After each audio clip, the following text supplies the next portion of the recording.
អាយុ15ឆ្នាំខ្ញុំចាប់ផ្ដើមបាយគុំណិតដើរលេងមិនចូលផ្ទះទៅខ្សែគប់ជាមួយមិត្តពួកដែលខ្ញុំរស់ទៅជាប់គាត់ទៅក្រិតក្មេងនេះវាភ្លើនេះហើយជីវិត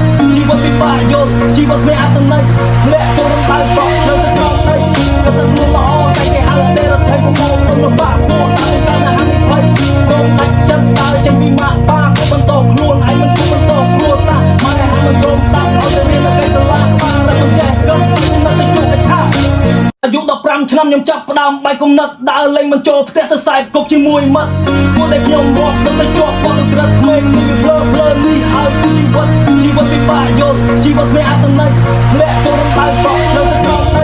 ក៏ទៅខ្លួនល្អតែគេហៅទេរដ្ឋាភិបាលទៅលំបាកពួកតែកាលណាហានិភ័យកុំដាច់ចិត្តដើរចេញពីម៉ាក់ប៉ាក៏បន្តខ្លួនឯងមិនគួរបន្តខ្លួនសាម៉ែហើយមិនព្រមស្ដាប់ឲ្យទៅរៀននៅកៃសាលាក្បាលតែមិនចេះគិតនៅទៅជួបកឆា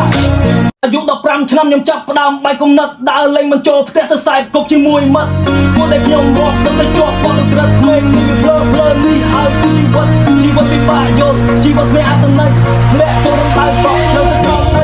ក៏ទៅខ្លួនល្អតែគេហៅទេរដ្ឋាភិបាលទៅលំបាកពួកតែកាលណាហានិភ័យកុំដាច់ចិត្តដើរចេញពីម៉ាក់ប៉ាក៏បន្តខ្លួនឯងមិនគួរបន្តខ្លួនសាម៉ែហើយមិនព្រមស្ដាប់ឲ្យទៅរៀននៅកៃសាលាក្បាលតែមិនចេះគិតនៅទៅជួបកឆា